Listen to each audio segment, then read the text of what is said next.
नमस्कार, आप देख रहे हैं एचएनएन न्यूज और मैं हूं आपके साथ आर्या चतुर्वेदी। बुलेटिन की शुरुआत करेंगे इस वक्त की बड़ी खबर से। आज से बुंदेलखंड दौरे पर रहेंगे सीएम योगी आदित्यनाथ। ललितपुर, झांसी, महोबा में करेंगे जनसभाएं।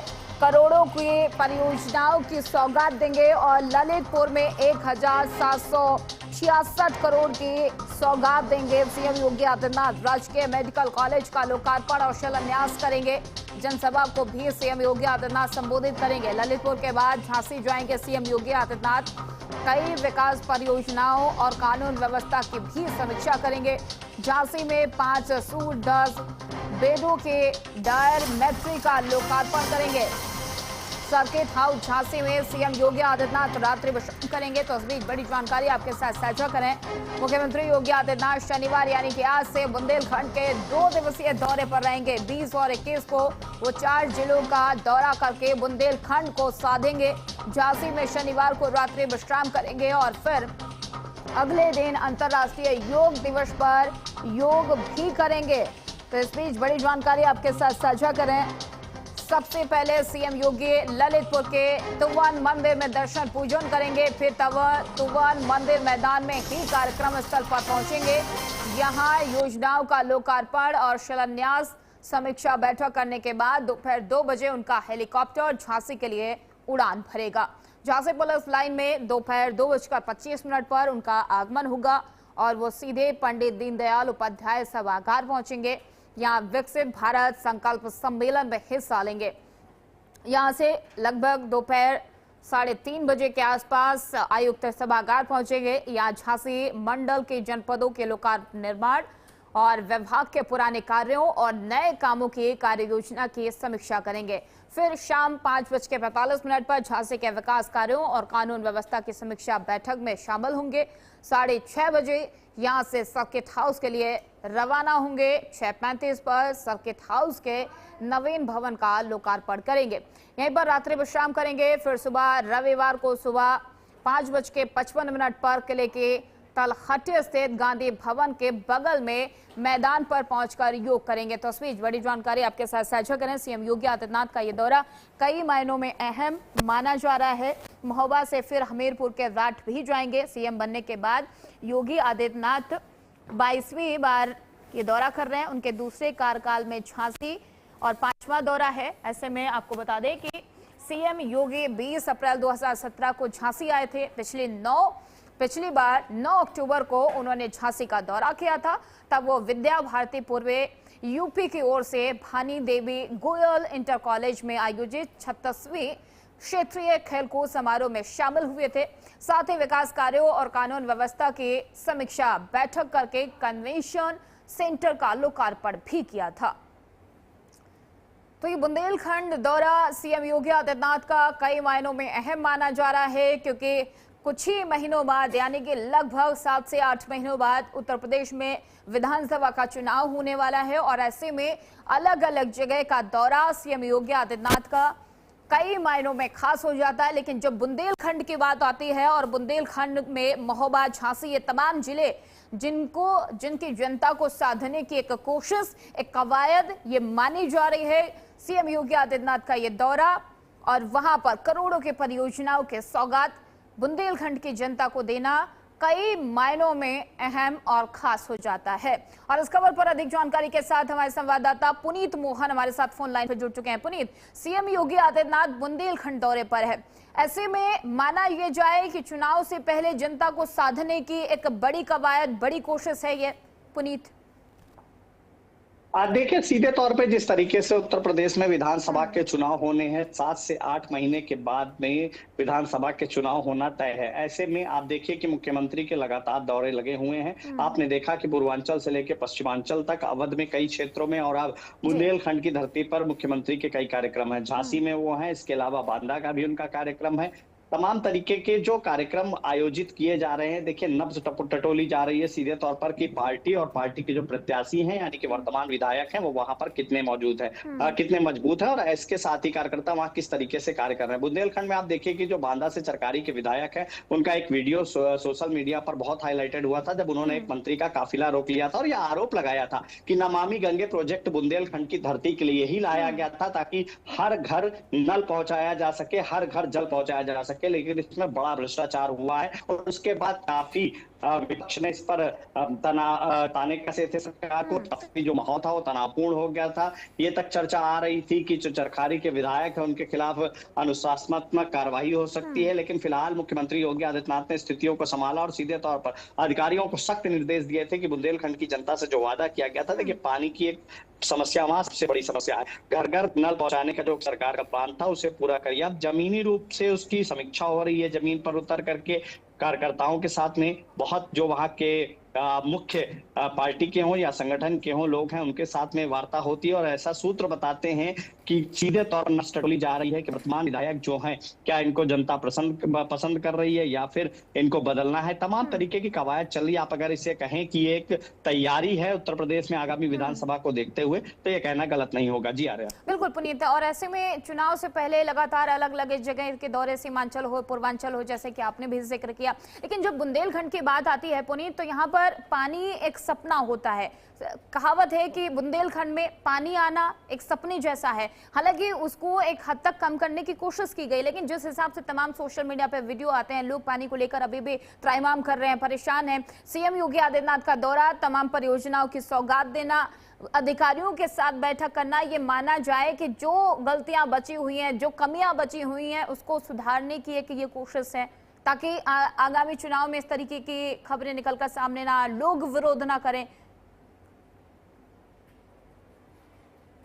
जी बिल्कुल आर्या, देखिए जिस तरीके से वोट मांगने के लिए जब कार्यकर्ता घर घर जाएंगे तो जाहिर तौर पर जनता सवाल करेगी। सरकार ने जो वादे किए थे, हर घर जल, घर घर नल, तमाम योजनाएं चलाई गई थी। ये वादा किया गया था कि हर घर में नल होगा। देखिए पानी की समस्या को लेकर के नमामि गंगे के माध्यम से एक बड़ा पैकेज दिया गया था बुंदेलखंड को, लेकिन सवाल उठे, कार्यों पर सवाल उठे, टंकियां गिरी, पानी नहीं पहुंचे, सड़कें खराब रही। जिन सड़कों को खोदा गया था सीवर और जल निकासी के लिए और जल की लाइन के लिए वो बनी नहीं। इसको लेकर के विधायकों ने प्रदर्शन किया, मुख्यमंत्री को चिट्ठी लिखी, मंत्री का काफिला रोका। अब ऐसे में कहीं ना कहीं जब वही विधायक जनता के बीच में जाएंगे तो जनता सवाल जरूर करेगी। अब ऐसे में जनता को एक सूत्र में कैसे पिरो करके लेके चलना है, जनता के सवालों का जवाब कैसे देना है और जो कार्य बचे हुए हैं उनको तय समय पर यानी कि चुनाव से पहले जितनी जल्दी हो सके निपटा लेना है ताकि जनता की जवाबदेही ना बने, जनता को सीधे तौर पर जवाब दिया जा सके कि हमने जो काम कहे थे, जो वादे किए थे वो पूरे किए हैं। जैसा कि मैंने आपको बताया कि इन मीटिंग्स के बहाने समीक्षा हो रही है कि वर्तमान प्रत्याशी मजबूत है या नहीं। और ये समीक्षा कई मायनों में अहम और खास हो जाती है। बुंदेलखंड का दौरा सीएम योगी आदित्यनाथ का कई खास हो जाता है। बहुत बहुत धन्यवाद पुनीत, बहुत बहुत धन्यवाद तमाम सारी जानकारी देने के लिए। और चलिए खबरों में आगे बढ़ेंगे। नोएडा में एडीसीपी ने उपनिरीक्षकों के साथ एक महत्वपूर्ण गोष्ठी कर कई अहम दिशा निर्देश जारी किए। बैठक में पुलिस व्यवस्था को और अधिक प्रभावी और जनमुखी बनाने पर जोर दिया गया है। इस दौरान यक्ष ऐप के माध्यम से बीट पुलिसिंग और आम जनता से संपर्क मजबूत के लिए निर्देश भी दिए गए। साथ ही लंबित विवेचनाओं को गुणवत्तापूर्ण और समयबद्ध तरीके से निपटाने पर भी विशेष बल दिया गया है। आगामी मुहर्रम के मद्देनजर संभ्रांत व्यक्तियों के साथ बैठक कर शांति व्यवस्था और सौहार्द बनाए रखने की भी अपील की गई है।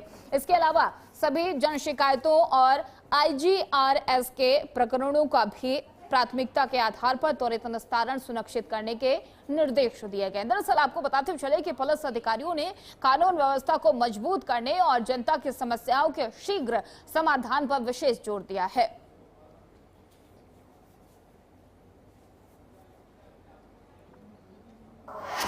फिलहाल रुकेंगे एक छोटे से ब्रेक के लिए, जल्द हूं के हाथ से देखते रहिए चैनल न्यूज।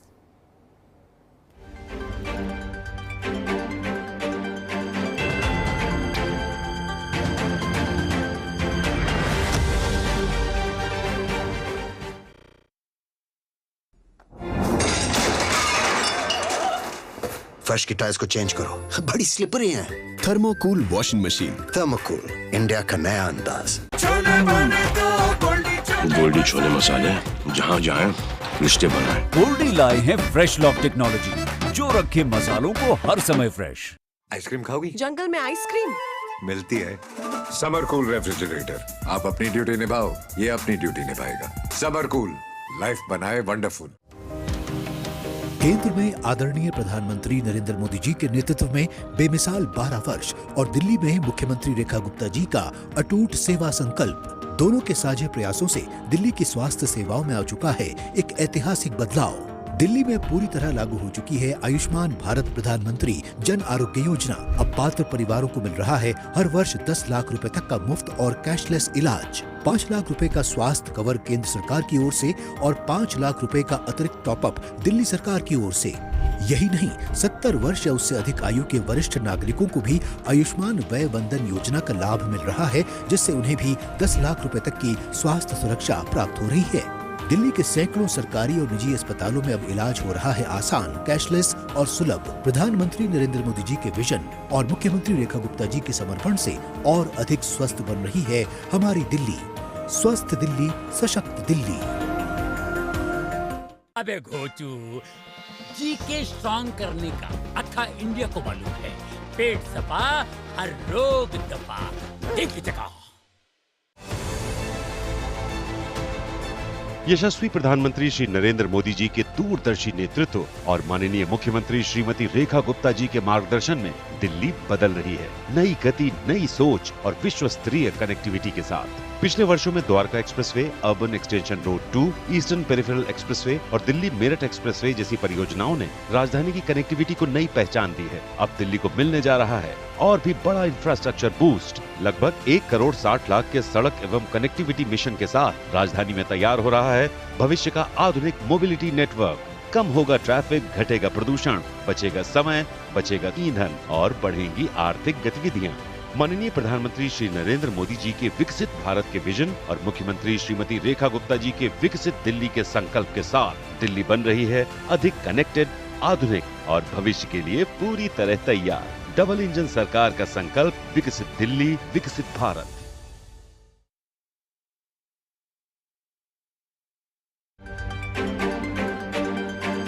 लगाया था, एक बार में काट दिया।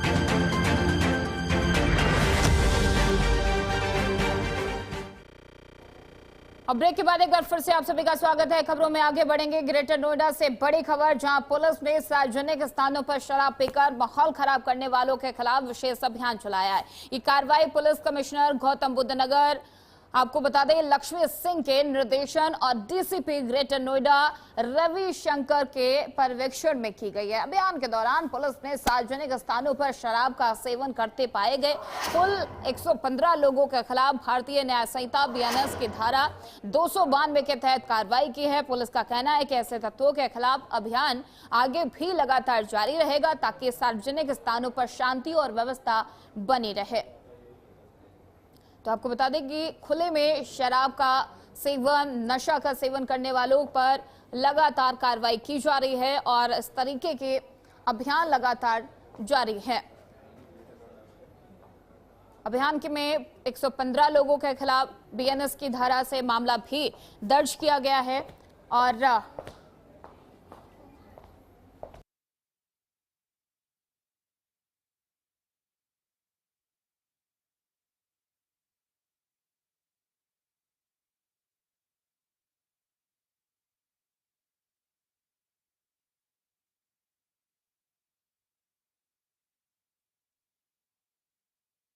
सार्वजनिक स्थानों पर माहौल बिगाड़ने वालों पर पुलिस की नजर लगातार बनी हुई है। आगे भी ऐसे अभियानों को जारी रखने की चेतावनी भी दी गई है।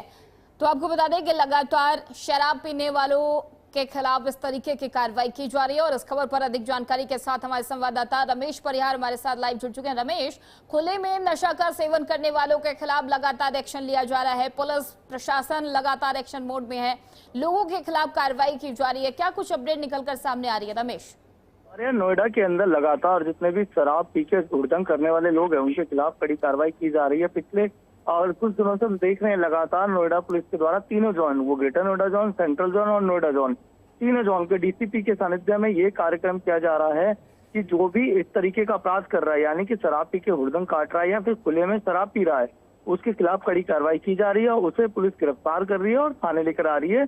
साथ ही साथ कई लोगों पर मुकदमा दर्ज भी किया जा रहा है। तो और जो कुछ लोग हैं कि जो सिर्फ शराब पी रहे थे और वो माफी मांग रहे हैं, तो शायद उनको एक बार माफ भी किया जा रहा है। लेकिन अगर जिनके द्वारा उपद्रव किया जा रहा है, कमेंट पास किए जा रहे हैं या उद्दंड किया जा रहा है, यानी कि जो दूसरे लोग हैं उनकी परेशानी और उनकी मतलब जो शांति में भंग की जा रही है, तो उसमें अगर ये लोग इन्वॉल्व हैं तो इनके खिलाफ कड़ी कार्रवाई की जा रही है और कड़ी धाराओं में इनके खिलाफ मुकदमा दर्ज कर इन्हें जेल भेजा जा रहा है। अरे जिस तरीके से हम देख रहे हैं लगातार पिछले 5-7 दिनों से जिस तरीके से नोएडा पुलिस कार्रवाई कर रही है, ऐसे में जो शराब पी के हुड़दंग करते हैं उनके अंदर भय नजर आ रहा है। साफ तौर पर वो सड़कों पर खुलेआम शराब पीने से बच रहे हैं। और हालांकि देखते हैं कि कुछ जगह पे शराब के जो ठेके हैं वो सड़कों पर बने हुए हैं। जिन लोगों को पुलिस हिरासत में ले रही है, गिरफ्तार कर रही है, उनके खिलाफ क्या कार्रवाई की जा रही है? क्या उन्हें चेतावनी देके छोड़ा जा रहा है या फिर कोई ठोस कार्रवाई भी की जा रही है? रमेश, अरे देखिए, गिरफ्तारी करने बाद एक्चुअली क्या इनकी जो संख्या है वो संख्या लगातार 100, 200, 300 से ऊपर होती है। जब इनको पकड़ा जाता है उसके बाद उसमें से तय किया जाता है कि किन के द्वारा क्या अपराध किया गया है। अगर किसी से बदतमीजी की गई है, मारपीट की गई है, या फिर महिलाओं के ऊपर कमेंट करे गए हैं, या फिर पब्लिक प्लेस में कोई सामान तोड़ा गया है या तोड़फोड़ की गई है, तो उस मामले में इनके खिलाफ मुकदमा दर्ज किया जा रहा है। देख रहे हैं हम पिछले कुछ दिनों। जी बहुत बहुत धन्यवाद रमेश तमाम सारी जानकारी देने के लिए।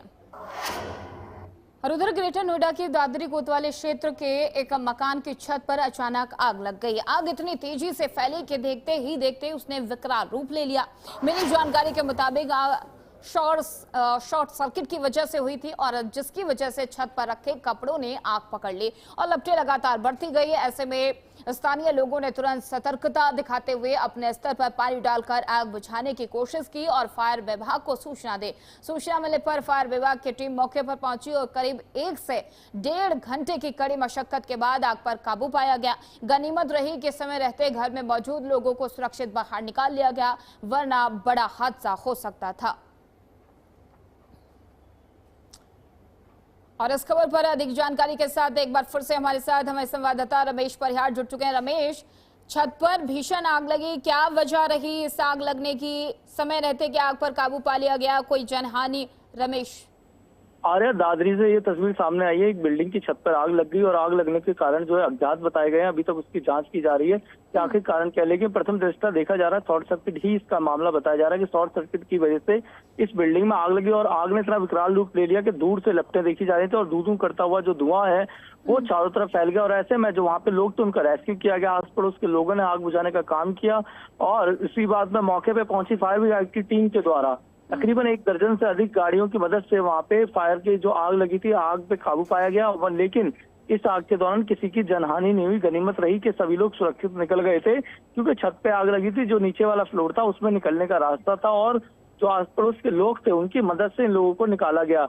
वहीं फायर विभाग की जो टीम मौके पे पहुंची, फायर विभाग की टीम के द्वारा तत्काल में जो आग है आग पे काबू पाया गया। लगभग 1 दर्जन से अधिक गाड़ियों को वहाँ पे लगाया गया, तब जाके आग काबू पाई गई। आग काफी विकराल थी। अड़ोस पड़ोस के लोग वहाँ पे मौजूद थे, उन्होंने बताया कि ये आग काफी दूर से देखी जा रही थी, इसकी लपटें काफी दूर से दिखाई दे रही थी। लोग छतों पे हुजूम लग चुका था इसको आग को देखने के लिए और आग बुझाने के लिए अड़ोस पड़ोस के लोग मदद कर रहे थे। हालांकि 1 से 1.5 घंटे का समय लगा फायर ब्रिगेड की टीम को इस आग को काबू पाने में। हालांकि अभी आग को काबू पा लिया है, किसी की जनहानि होने का अभी कोई सूचना नहीं है। वहीं जो शॉर्ट सर्किट का अंदाजा बताया जा रहा है वो अभी जांच का विषय है और हो सकता है किसी अन्य कारण से भी आग लगी हो। तमाम सारी जानकारी देने के लिए।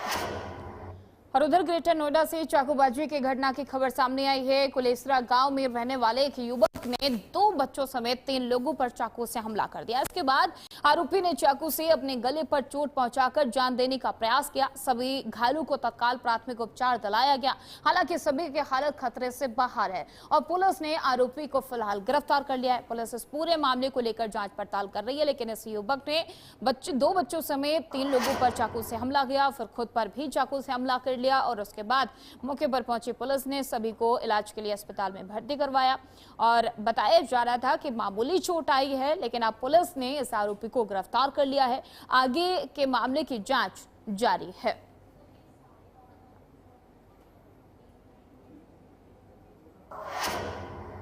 और अलीगढ़ से एक बड़ी खबर सामने आई है, जहां एक महिला की मौत के बाद कथित तौर पर फर्जी तरीके से संचालित किए जा रहे एक अस्पताल पर स्वास्थ्य विभाग ने बड़ी कार्रवाई की है। आरोप है कि चंद्रगुप्त हॉस्पिटल नाम से चल रहे अस्पताल का संचालन शाकिर नाम का व्यक्ति कर रहा था। बताया जा रहा है कि अस्पताल में भर्ती एक महिला की ऑपरेशन के बाद मौत हो गई।